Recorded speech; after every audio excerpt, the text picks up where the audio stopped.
Alright, hello everybody, and welcome to my very first sketchbook tour. So, this is a square Travelouge 8x8 watercolor sketchbook, one of my super big inspirations and my favorite artists that I've been following since middle school, Audra Claire, if you've ever seen her work. Um, I saw her use it a long time ago, and so I was inspired to buy one myself. So, the sketchbook you'll see I've been working on as a college student. I just graduated from Kutztown University of Pennsylvania with a degree in art education this past spring. So a lot of this you'll see is maybe some sketches from class, and I have a concentration in textiles and media studies, so a lot of it is that. So this page that you're seeing in the first couple pages are actually from textiles critiques. During critique, it's 3 hours long. You sit there and talk about each other's work, and it takes forever. So I drew two of my friends in class while I was sitting there. I also like to draw other people's projects while I'm in class. Sometimes if they have them hanging up or things like that, I'll kind of sketch them down into my sketchbook just as like a reminder of what they were working on. Here I was drawing my girlfriend. She was fishing, so I thought while she was fishing it would be a perfect time to get some life drawing practice in. She doesn't stay still very long, but I was appreciative of the time that she did, that I got to draw her. Over here, I just did some mark making and some little sawtooth squares that someone had put on their quilt in class.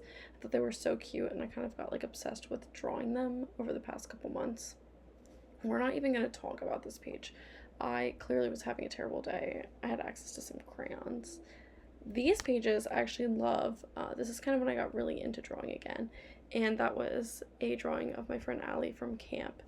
So I'm a summer camp counselor occasionally for a art summer camp that services middle and high school students who are in the arts, like fine arts. There's instrumental musicians as well, so you'll see I drew some cellos, I drew some dancers. I had a great time life drawing the dancers, and I would bring some of my campers with me to go draw them as great life drawing practice, and it was also lots of fun. I also am a substitute teacher, and I was student teaching, so I was substitute teaching a kindergarten class. So those are just some of the kindergartners that were, reading and laying on the carpet all cute. Here I had access to some oil pastels that I got experimental with, and I thought they turned out pretty cute. Just a fun little experimental page. So at my college, we had an artist, a ceramic artist, Jack Troy, come to my school to talk to us. He does these really wonky kind of cups that have hand imprints in them. And while I was in the artist lecture, I couldn't help but doodle some people that were, sitting on stools in the lecture and hanging out listening to this artist. So anytime I don't know what to draw, or I feel like I need to fill my sketchbook, I think life drawing practice is a great way to do that because there's people everywhere. It's great anatomy practice, and I think it's lots of fun, especially when people in cool outfits and sitting in cool poses. This is just some more from that lecture. I drew some pots with eyeballs. I thought they turned out pretty funny. And that was a drawing of another lady that's in our class. Also, you'll see I draw these like little weird blobby shapes, so you'll see lots of those. I don't know what they are. They just kind of started, and now they have eyeballs, and they exist. They're just weird little blobbies that I draw when I don't know what to draw. I was taking ceramics at this time, so I was taking notes on different techniques for cup building and adding handles and bowls. So you'll see a lot of mug and cup sketches in here. So those were some sketches I did for my bowls that I made for ceramics. So I did these really cool like Gem the Holograms inspired bowls. They did not turn out that tall. They were meant to be tall cereal bowls, but I simply did not have the wheel building skills to build them up the way I had wanted to. Maybe one day. I just felt like, just a semester and only half of that on the wheel. I just didn't have enough time to kind of get as good at it as I wanted to, but I think one day I'd love to take more classes and revisit that. I really love these two pages. I wrote some things down that my friends were saying in class I thought were hilarious. My friend Kim was so funny. And I also was sketching some cups and things, and I actually figured out how to digitize this on my iPad, so I did that as well, which was fun. This is subbing. There was a pair of scissors in front of me. I was subbing English class. They were reading Shawshank Redemption and A Midsummer Night's Dream in some of these 9th grade English classes. So I got to sketch in while I was in class with a scrap piece of paper.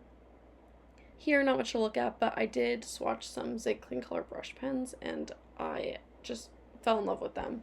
Same with these. I got a pack of Tombow dual tip brush pens, so I went crazy. I started drawing some inspiration pics and some cool stuff. You'll see I take some notes in here as well, but this is when I was like starting to have kind of fun drawing again after the school year was over. This was kind of like winter break time-ish.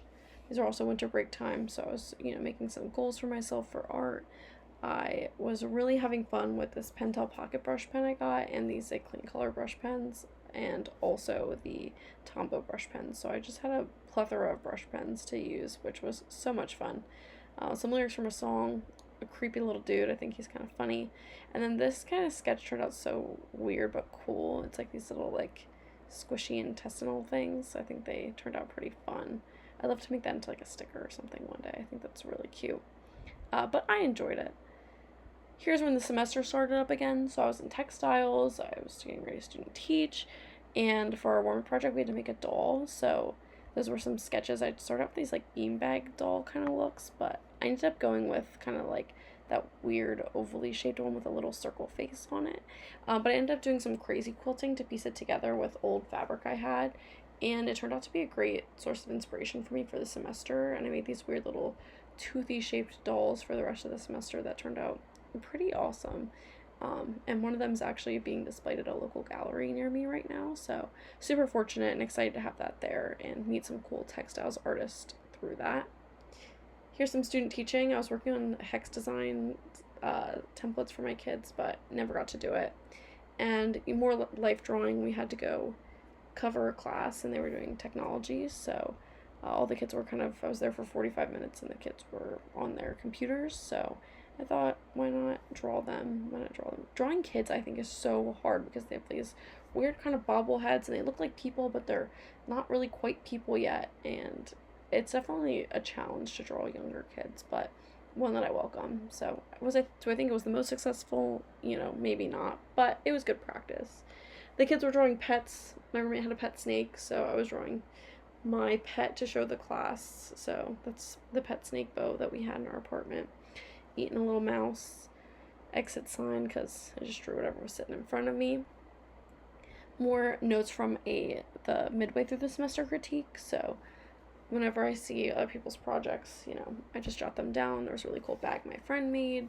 There were some cool little dolls and scarves people were making, so I really like to kind of doodle those while I'm looking at it. It's good practice and it's fun. Those little pills, my friend did a really cool quilt. He made like an awesome gigantic quilt about like the AIDS epidemic, and he screen printed them on there. It was only half finished at this critique, but he did finish it by the end of the semester, which was really cool. This is a project proposal for my last textiles project where I made a bunch of these little quilted dolls. I ended up, you'll see in the next page, I start to try to figure out different ways to display them. Could I put them in a box? Could I lay them out like a puzzle? I wasn't sure, but I ended up almost making them look like teeth, so that was pretty neat. So here's me kind of working that out. I thought too at one point that I was going to do like almost like a jigsaw puzzle design, which I ended up not doing, but there were some pretty cool ideas in there. The next page I cut out only because it had the name of the school I was student teaching at, and so to protect their safety, I took that out.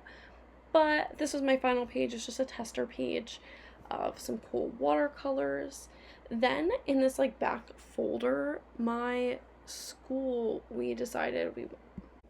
so for my college, I lost my train of thought there for a second, but we visited we visited the National Gallery of Asian Art, and they let us actually go into the basement and touch the pots, which was so neat. So we weren't allowed to bring like any pencils or anything down there, but they did have little note pages for us, so I ended up doodling some of the designs on some of those pots just to keep track of, so I would kind of remember what was going on down there. But thank you for coming to my sketchbook tour. Hopefully there'll be another one eventually, but I've been tending to fill my sketchbooks kind of slowly now that I'm out of college, so we'll see what happens. But thank you for coming and have a great day.